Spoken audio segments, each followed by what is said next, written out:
the more we're focused on our questions about, am I good enough? Am I valuable? Am I worthy? The more we keep doing what the system wants us to do.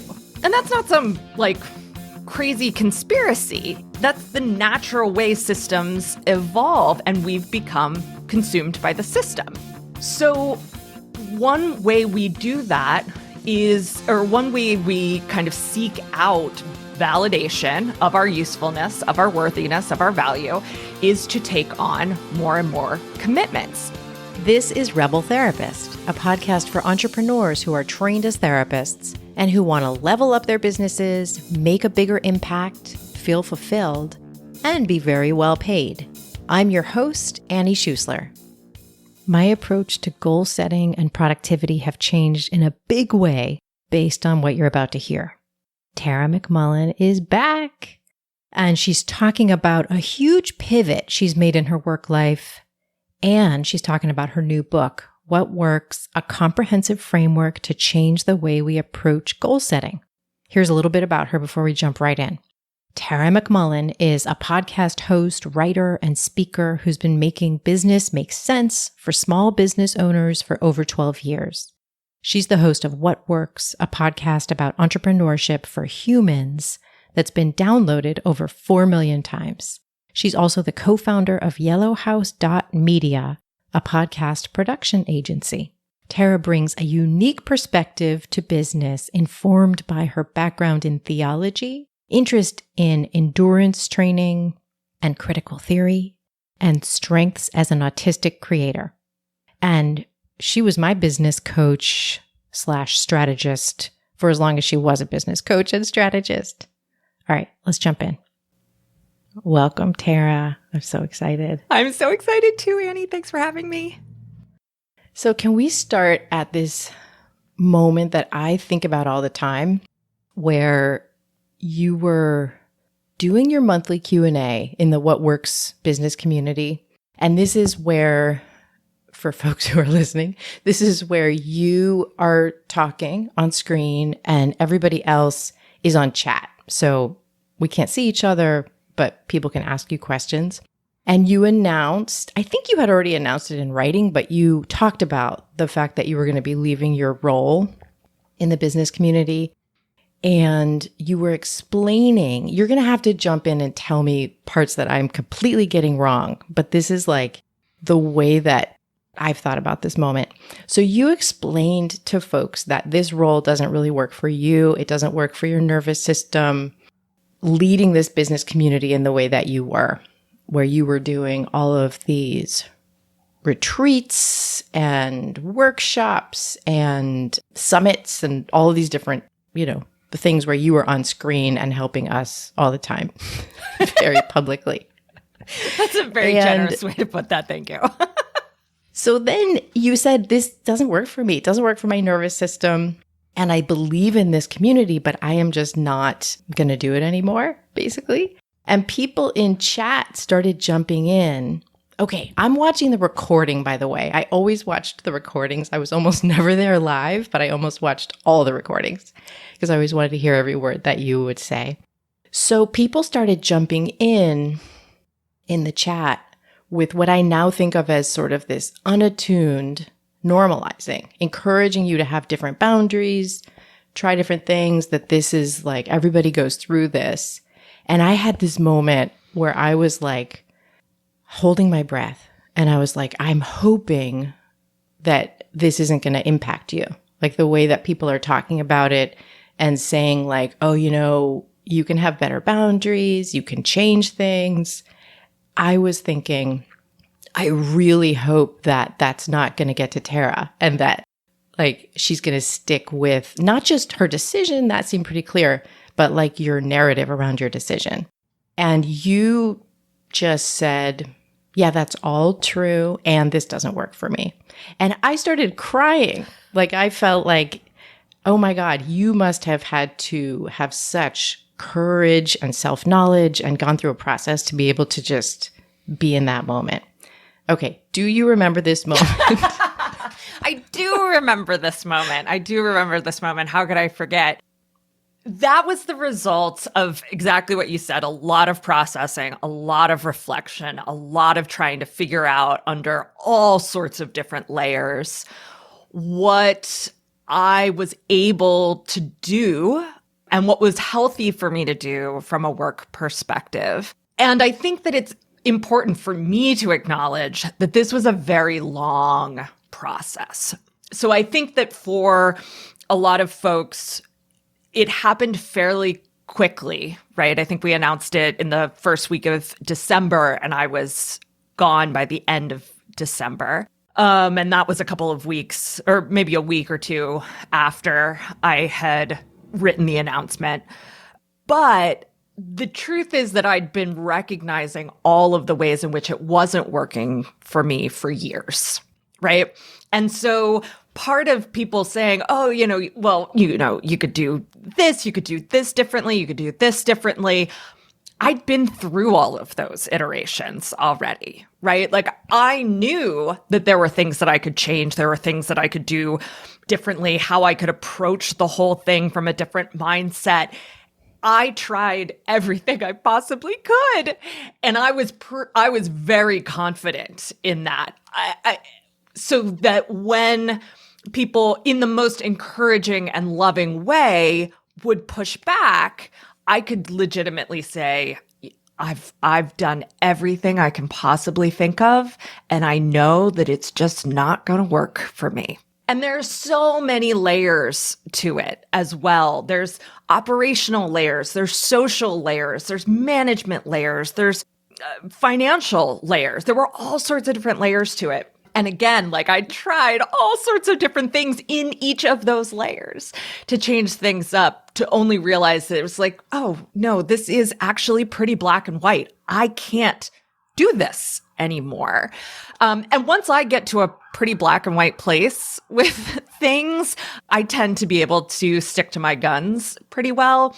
But I am very much one to persist on, I can make this work. I can make this work. I can make this work for as long as I possibly can until I just can't deny it anymore. And I honestly now, like thinking back and reflecting on this just via your question, like I hope that in the future I can start to recognize those things earlier, because it is so clear. This was a conversation that I had with my therapist last summer as I was sort of starting to process this, that I have this very clear pattern of every 5-ish years, ramping up, persisting until I burn out and collapse. And so this was one of those periods. And I don't want to do it anymore, right? Like I want to have some distance from my own way of living, my own way of working, so that I can identify sooner what works for me and what doesn't, what's healthy and what's not, what are my limitations, and where are the places that do energize me, that help me feel like I'm thriving. And so a big part of my whole process over the last few years, but especially in the last year, has been recognizing that, yes, I have limitations, right? Like you, I grew up in a world that was like, you can do anything you put your mind to, right? And I had that message reinforced all the time. And, there were so many ways in which the opportunities were created for me to prove that correct, right? But those opportunities were artificial. And the truth is that I'm not going to be able to do everything that I put my mind to. If anything doesn't also take into account the way I relate to other people, the way I work, the energy that I have, the types of work that get me excited, the periods of rest that I need, the periods of research that I need. If I'm not taking those things into account, if I'm trying to accomplish something that's way outside of that scope, it's not going to happen. And chasing after it, striving after it is not going to make my life better. It's not going to make me happier. And in fact, it will probably lead to a relapse of all of the things that I was experiencing last year. Mm-hmm. You said something there about you need to create distance between, what did you say? You need to create distance between yourself and what you're doing so that you can see it? Was that what you said? Yeah, I think I said it very inelegantly because it was coming into my brain as I was saying it, which is not, speaking of my neurology, that's not a great way for me to be processing things.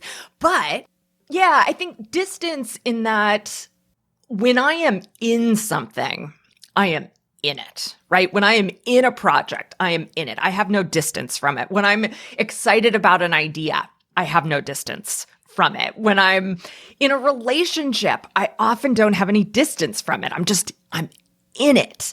It's that sort of monotropism thing that happens with a lot of autistic people.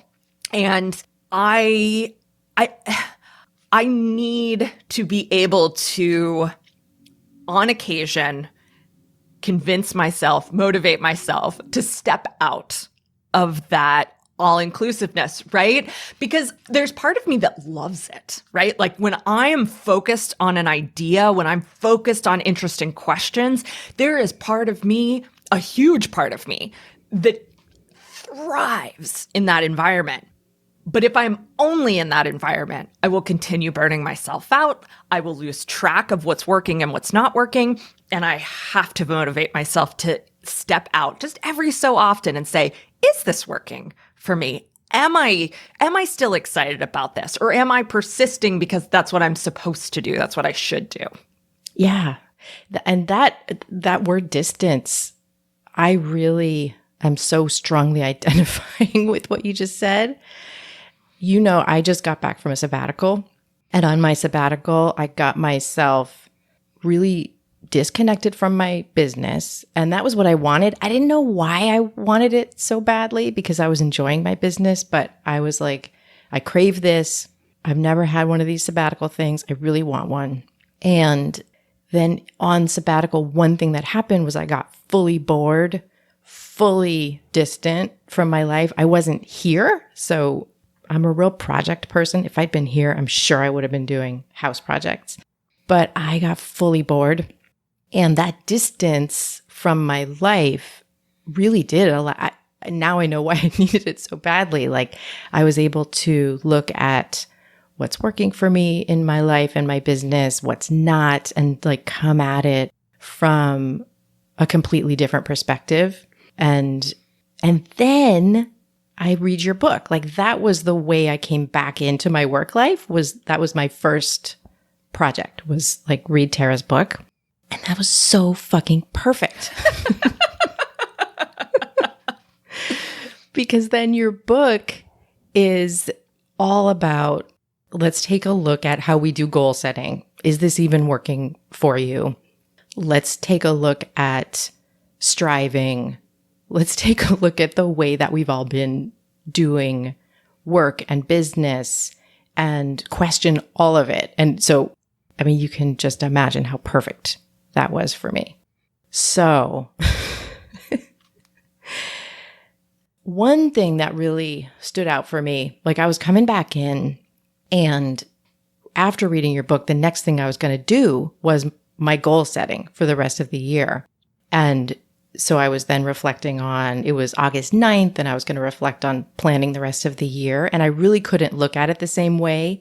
Even though my process has for years been pretty gentle, I noticed that there was this strong pull to set goals that would be really hard to meet and that had timelines that would be really hard to meet, and that I had this pull to make it hard and to set myself up for urgency and overworking and overcommitting. And so a couple things that completely changed from having read your book. One was that I chose one project that I'm going to start on first. And I listed out the most important projects coming up, but I wrote a commitment to myself under that said, I will not take on another project until I'm ready, meaning that because I know I'm going to come up with loopholes. So I said, meaning that the project is either done or I feel that I have time and energy for two projects at once. And so this is that desire not to put myself back into the validation spiral that you talk about.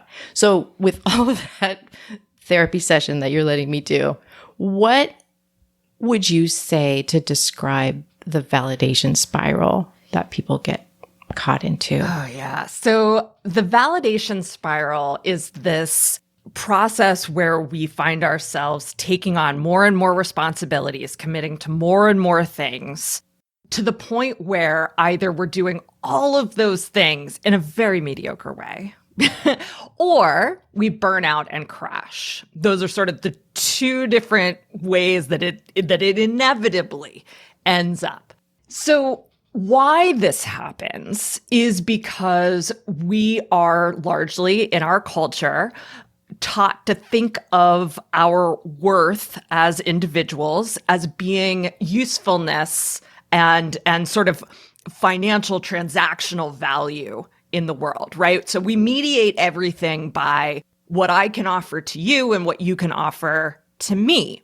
And part of that is just relating, right? Like there's part of exchange that is extremely natural. Like very few things are more natural than a process of social exchange. But in the way that it has been sort of co-opted in our capitalist system is that individuals learn to see any product of what they put out into the world as having some sort of financial or status value. And on top of that, we also learn to be constantly questioning our value, constantly questioning whether we're worthy of the different relationships that we have, whether it's the relationship to our work, the relationship to our family, to friends, to outside organizations, right? So we're constantly questioning that. And that keeps us working within the system, right? The more we're focused on our questions about, am I good enough? Am I valuable? Am I worthy? The more we keep doing what the system wants us to do. And that's not some like crazy conspiracy. That's the natural way systems evolve, and we've become consumed by the system. So one way we do that one way we kind of seek out validation of our usefulness, of our worthiness, of our value, is to take on more and more commitments. So if you ask me, hey, Tara, will you look over my business plan for the next quarter? I'm going to say, Annie, of course, I would love to, right? Let me at that thing. And I would completely mean that. I'd be super excited about it. And then someone else asked me for something similar. And then someone else asked me for something similar. And someone else asked me for something similar. And I want to say yes to all of them because I want to be useful to you. I want to be useful to them. I want to be able to do all of those things. One, out of legitimate desire, but then also two, because I want to be worthy of our friendship, right? I want you to think of me as someone who's useful, who brings value to your life and your business and your world, right? And so the motivation to continue saying yes is extremely high. But the problem is this doesn't just happen at work. It doesn't just happen at home. It doesn't just happen with our friends, right? It happens everywhere. And so we find ourselves spiraling through these different modes of validation seeking validation for our usefulness, our worthiness, until our resources are completely depleted. Because every time I say yes to something, I'm depleting I'm allocating rather, part of my resource, right? If I say I'm going to look over your business plan, that's going to take time for me, right? And that might be time that I have at the moment I say yes to you. But after I say yes to 20 other people, or I embark on, I have ideas and I go after projects that I think are going to be interesting to me and hopefully useful to others, the resources that I have which are finite, get allocated unevenly and insufficiently across all of those different commitments. So not only am I overcommitted, as in my schedule is full, my resources are depleted, but I'm undercommitted to all of those different projects as well. And that reinforces my need to seek validation, right? Because if I'm out there only giving your business plan half of an eyeball, right? I'm giving it half of the time that I should. I'm not taking it as seriously as I would like to because I also have to do all these other things that I said yes to. Then that I know I'm not doing as good a job as I could. I know I'm not being as useful as I could. And so I'm going to go out and I'm going to seek validation elsewhere again. And then my resources get even more and more depleted. They're allocated in all sorts of insufficient ways. And it is a self-perpetuating cycle until either I get so frustrated with myself for just being so mediocre all the time, which I have totally done over and over and over again in my life, or I completely burn out and have either a true breakdown or a breakdown in that, like, I have to tell everyone no for a month, or I desperately need a vacation, right? I need way more than one mental health day, right? So that's the validation spiral, why it happens and sort of how it keeps perpetuating itself. Oh, God, I love this. In a moment, we're going to get right back to Tara, including an experiment that she wants you to run. First, I want to invite you to get on the wait list for Create Your Program. This is an 8-week process to expand your offerings beyond private practice. You're going to go from having an idea or even a whole bunch of ideas to actually launching a pilot program. And that pilot program is the first step to creating a thriving business beyond private practice. This is a small group experience run by me and some incredible guest speakers where you're going to get a lot of brave work done in a supportive group of driven and open-hearted entrepreneurs like you. And I say driven. Let's say driven with a small d based on this conversation. People who want to move in a direction that matters to them. This is designed to have you launching a paid program at the end of our time together or soon afterward. Folks are usually really surprised at how much support they get from me and from the structure of this experience. This is for you if you're a therapist or a healer and you want to expand your business. Go to rebeltherapist.me/create to learn more and get on the wait list so you know when registration opens. All right, let's get back to Tara. So you and I have both been in jobs or roles that we decided this isn't actually going to work in any way that I set up the boundaries. And it's making me think of this. There's this distinction between sometimes we're in a role that we just need to step out. I shouldn't say just need to. We need to work very consistently to step out of the validation spiral, change the boundaries, step into different ways of working. And then sometimes we need to just get out of that role and get into a different role or just get out of that role. And so I'm wondering if you see clues that, this may be a wrong role situation as opposed to this is a change the way you're doing this role kind of situation. I know there's like everybody has to know that for themselves, but I wonder if you see any clues in that direction. Yes, absolutely. So first I would say I don't think it's either or. I think it's a question of resources. And so there's a chapter in the book about calculating your capacity and really thinking about your resources in a sort of very holistic, very 360 sort of style.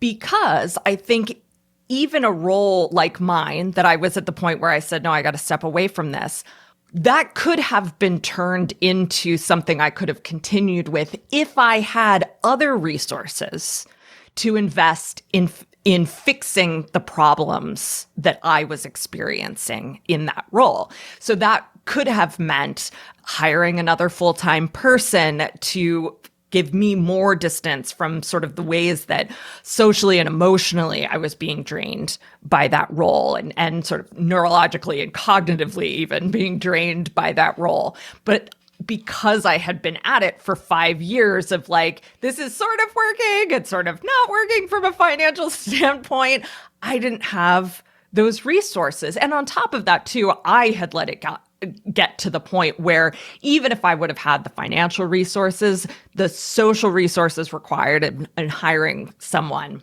I also didn't have, right? So I think that by taking a holistic view of the resources you have, so by that I mean your time, your money, of course, but also your energy, your mental bandwidth, what are some of the other things? Just anything, skills, knowledge, those are all resources that we have in one form or another and that we have access to at one level or another, right? Someone might have more money, but absolutely zero time. I might have more time, but not as much money to invest. I may be super skilled in this area over here, but not skilled in another area that maybe you're skilled in, right? And so if I know better what my resources are and what I have available to me at any given time, then I can look at any place where I'm feeling friction, any place that I'm feeling like, I don't know if this is going to keep working or not. And I can say, all right, great. Do I have resources that I can apply to make this situation, to make this commitment, to make this project work? And if I don't, that's fine. Like there doesn't need to be any judgment there, right? You don't feel bad about, I'm totally going to blank on a good example here, but like if you typically eat oatmeal every morning and you're out of oatmeal, you might be like, ugh, why didn't I buy the oatmeal? But you don't feel bad about being out of oatmeal, right? If I'm out of time, I might think to myself, I probably could have changed some things over there and done that differently, but there's no reason for me to feel bad about being out of time, right? I don't need to feel bad about being out of free cash flow to invest. I don't have to feel bad about not being skilled in a particular area. I can choose to do things differently in the future. I can choose to work on bolstering my resources in an area if that's available to me. But I don't have to feel bad about recognizing that, no, I do not have the resources to fully commit to this project, this job, this family commitment. And if that's the case, then that's an opportunity where I'm going to step back and say no. But if I have the resources, then I might decide that it's worth it to me to commit to it, but to commit to it in the way that makes sense for the resources I have available. Mm-hmm. And I guess that can be like running experiments, right? And with this new way of doing it, does it work? And you told us about how you already ran through all of that. All of it. With the role you were in. And I ran through all that. The role I gave up was being a therapist. Yeah. So yeah, ran through a lot of different scenarios and tried a lot of things. So, okay, one thing you're making me think about is how you did such a beautiful breakdown in your book of new thought, positive thinking. And I feel like that's part of what gets in there when we're like, no, but this can work. This has to work. I just have to believe really hard in it. I worked with a coach once. Obviously not you. I worked with a coach once who, whenever I would bring up a question or an obstacle to work through, they would say very kindly, like they were trying to help me, they would say, that's drama. You're bringing up drama. Like you got to believe hard and take action. And anytime you're bringing up these obstacles, you're talking about drama. So, okay, will you... For people who are like, what are you talking about? Positive thinking. That sounds just like a good thing. Will you, in anticipation of them reading your book, Will you give us like a brief definition of what new thought is? Yeah, I love this. This is totally where my brain is right now, too. I'm working on a series about self-help and sort of our relationship to self-help and the politics of self-help. So I love this. So when we're talking about positive thinking here, we're talking about positive thinking, capital P, capital T, right? So it's not just having a cheery disposition.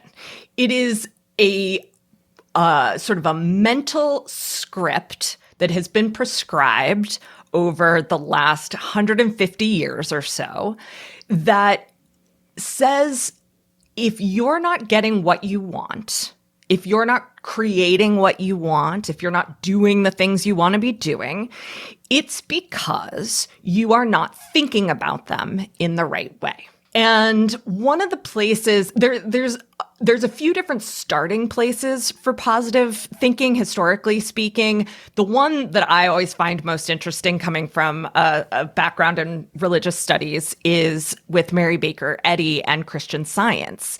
And so that was at the end of the 19th century. And she basically, let me just tell the story because it's such a bizarre story. So it's like 1885, I think.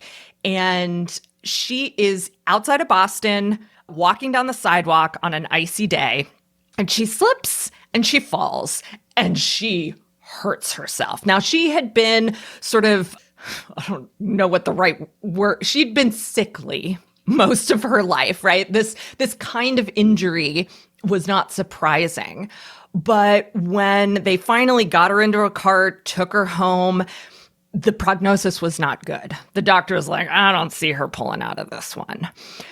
There was internal bruising and bleeding and as much as they could tell at that time. And she laid in bed, unable to get out of bed for 3 days. On the third day, this is very biblical, which is where it's going. But on the third day, she asked for her Bible. She read a passage, and I'm going to totally blank on what the exact passage was now, but it sparked in her mind the idea that her injuries were all in her head, and that if she just declared that she was well and able, that she would be well and able. And lo and behold, she gets out of bed, she gets herself dressed, and then goes on to found the Church of Christian Science, which has at its core, or I should say, Mary Baker Eddy, one of her core tenets of Christian Science is this idea that materialism, that the material world is a construct of our minds, and that everything we think is quote unquote real is just a product of our thinking. And so her Christian Science is that if you believe in the kind of Christian worldview and the spiritual Christian world, then you can think differently, believe differently about actual circumstances and change them with your mind. And that probably sounds pretty out there, except that it really is the foundation for a whole movement of other thinkers over the course of the 20th and now into the 21st century. So another one that I go back to very often is Norman Vincent Peale and the power of positive thinking. And he is essentially saying very similar things. I don't think there's any point in the book, if I remember correctly, where he denies the reality of the material world. But his thing is, if you are saying the right Bible verses and believing the right things, then anything you want is possible. Now, of course, he's speaking to a white male straight audience, and not just a white male straight audience, but a middle class or higher white straight male audience. And he is leaning hard on these people's privilege as a way of proving that positive thinking is what makes stuff happen. And so again, this continues. I mean, all the way through, all of the prosperity gospel preachers, Tony Robbins, Abraham Maslow of Maslow's hierarchy of needs, he gets in on this kind of thing as well. A lot of management thinking is based on new thought and positive thinking. And then, of course, today we see it in Instagram spirituality influencers, Instagram wellness influencers. There's parts of QAnon that are very oriented to the same kind of thinking.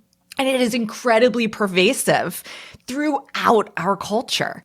Most of the books that are published that you'd, put on a self-help shelf are going to contain, if not out and out, just copies of these same ideas. The kernels are in there, right? The assumptions are under the surface. And so we have this sort of mimetic programming, like the cultural DNA that we are building meaning from, we're building sense making from, or making sense making from, is all, for most of us, is grounded in this positive thinking stuff.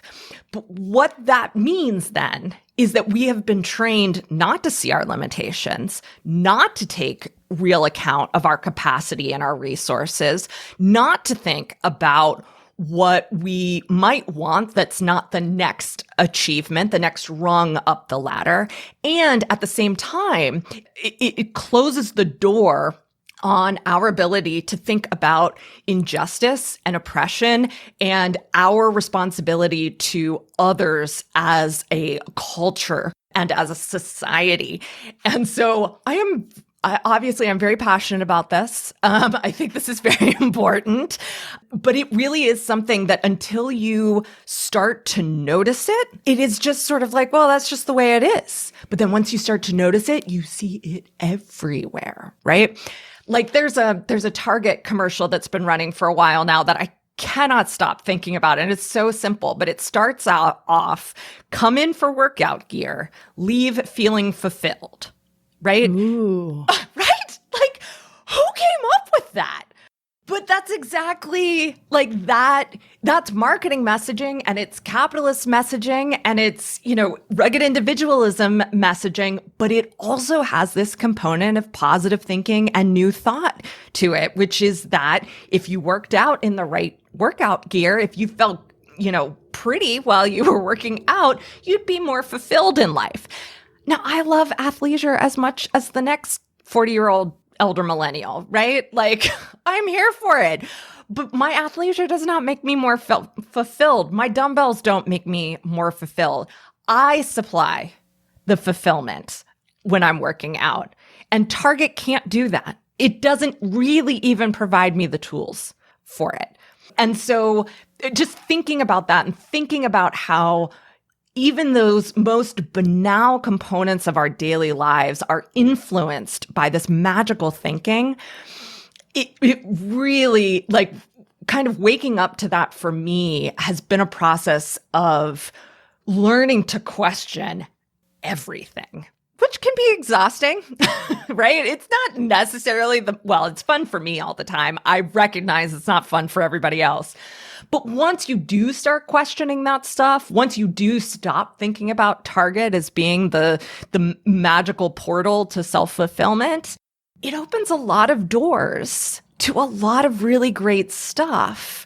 And it opens the door to feeling satisfied on a regular basis.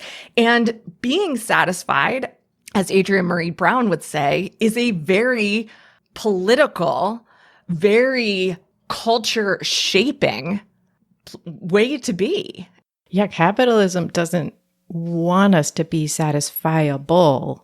It wants us to be moving in a direction that we will hopefully get more and more and more and more, to imagine that someday we'll be satisfied. But it doesn't work well for capitalism if we're like getting really in tune with, this is enough for me. This is right for me.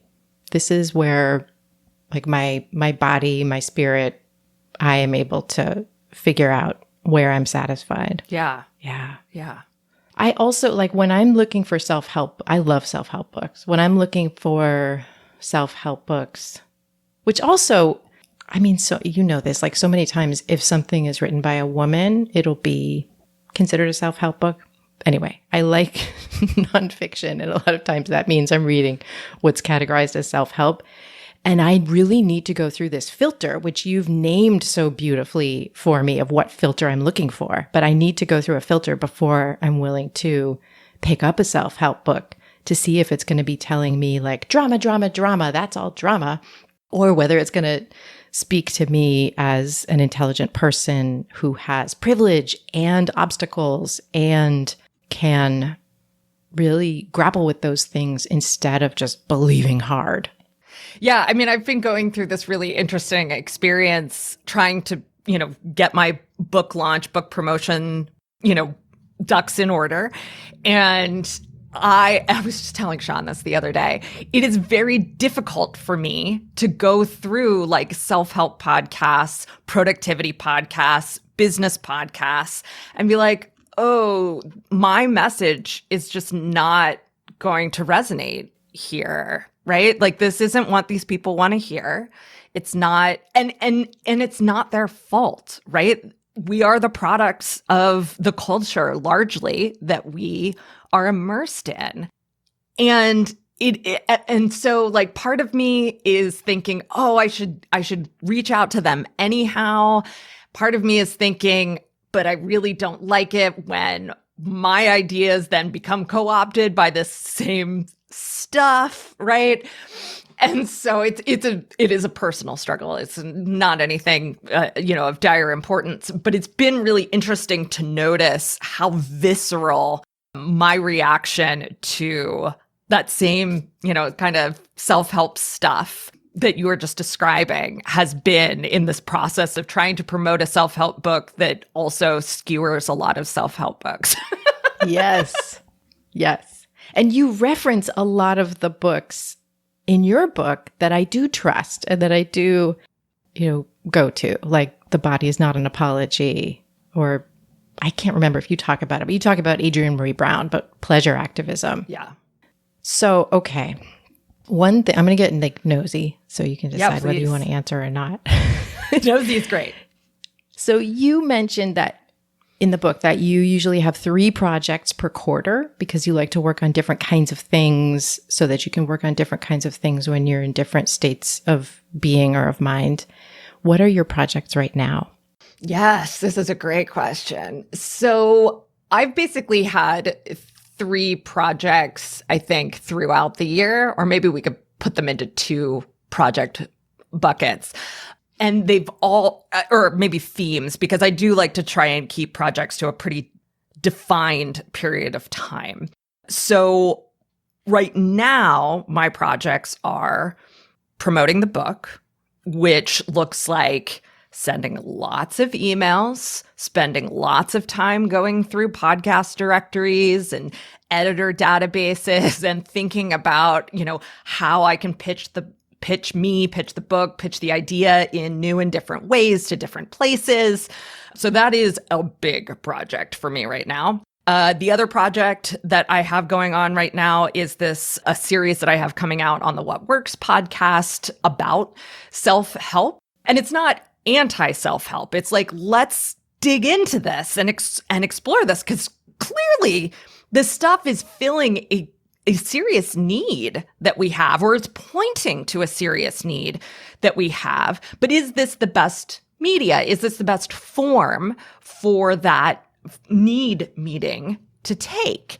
And what can we do differently? How can we think about this differently? So it's my podcast this year has been very much focused around questions more than it has been answers. And so that's one of the other projects that I have going on. And then I am working moderately diligently on freelance writing. And so that sort of intersects with the book launch project as well. But, every week or 2, I sit down and try to come up with pitches to send to different publications. And then, when hopefully some of those pitches get picked up, then there's a process of actually writing the piece that I've pitched and then going through the editing process. So that's sort of an ongoing thing that I'm working on as well. And to this point, it's kind of ended up forming itself into projects in that I have the practice of pitching week in and week out. And then, I'll get a piece picked up. I'll work on that for 3 or 4 weeks, and then it gets published and I go back to the drawing board. Ideally, there'll be a lot more of that, but that's what I'm working on. Wow. Okay. And I'm just like thinking about, so I'm an extreme introvert. And so I'm thinking about in those projects or in the way that which I know is different than everything you do in your work life. My question is, in your work life now, have you pared down how much interaction you're having in your work days? Yes, by like a factor of 5. So I am on far, far, far fewer meetings than I was this time last year.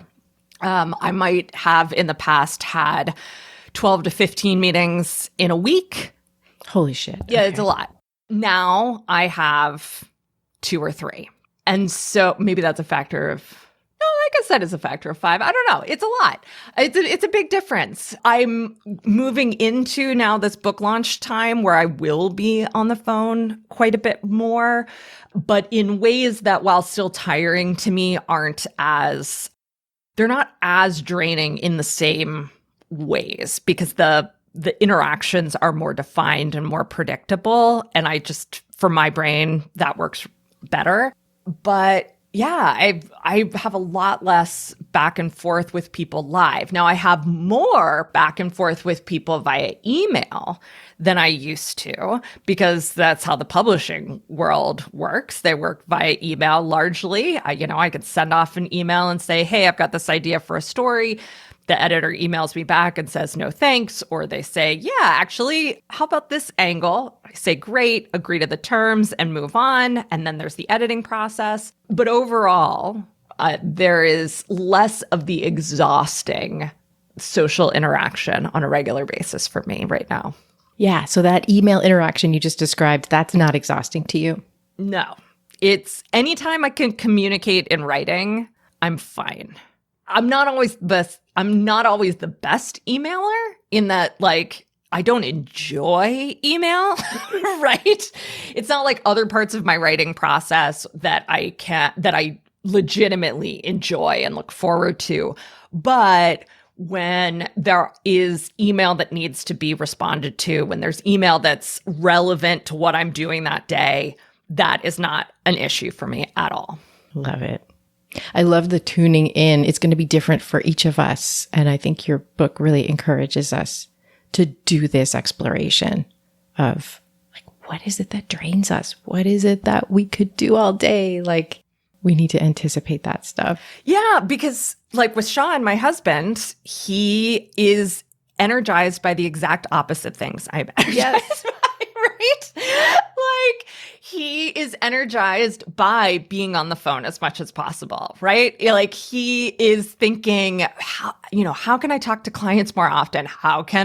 Maybe I should just offer coaching and then I can talk to people more often, right? Or he's on this project of setting up coffee dates every week. And that sounds like hell to me. It would wreck me. I would not have anything left for our relationship, which is where I was last year. But for him, he is so much more pleasant in the evenings, has so much more energy in the evenings if he's gotten to talk to somebody other than me during the day. Oh, so perfect. Yes. So it truly is different for everybody. And it's not just, meetings or email. It's all different aspects of work. It's the times that we work. It's the modes in which we work. It's where we work. It's how we work. And then it's all the life stuff that goes along with it as well, especially in this day and age where not only has the private sphere and the work sphere collapsed in on themselves, now they're just largely happening in the same place at the same time. Like, that's not That's not great. Yeah. When there's Not great. when there's some That's dangerous. Yeah. When there's some separation between those things, I think we can tolerate a little bit more. But I think that our tolerance for living and working in ways that aren't attuned to our capacity, our makeup, our neurology, our abilities, now we have zero tolerance for working outside of those boundaries. And I don't think that's necessarily a bad thing, but it does mean we need to be smart about how we approach everything and decide kind of strategically, individually for ourselves, personally, where we're going to be willing to compromise and where we're just not willing to compromise. Before I let you go, what is, for people who love a takeaway, what's a small thing that you would recommend that a listener start with to begin to shift their relationship to work and goal setting? Yeah. So I think that one of the best things that you can do is simply start to notice your shoulds and supposed tos. And I think even having a note on your phone, or maybe if you keep a notebook near you, or whatever kind of app or system you have for remembering things, create a space where you can just start to write down all of the times where you say to yourself, well, I should this, or I'm supposed to that. And simply by becoming aware of how much shoulds and supposed tos influence our behavior, our choices, our self-talk, we can start to shift the script on that or change the script on that. Not every should or supposed to is a cultural imperative that is unhealthy or doesn't work for you, right?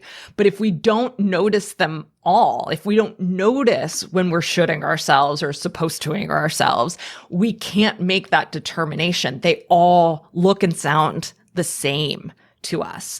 And so, but being able to surface those and really look at them, give them some distance, right? We can say, is this my should? Or is this culture's should? Is this my should or is this my boss's should? Is this my should or is this my client's should? And which of those, again, there are going to be times when some compromise might be necessary. But every time we intentionally choose a bit of available compromise is a time when we're not just endlessly spiraling through our lives, seeking validation, seeking that sense of worthiness.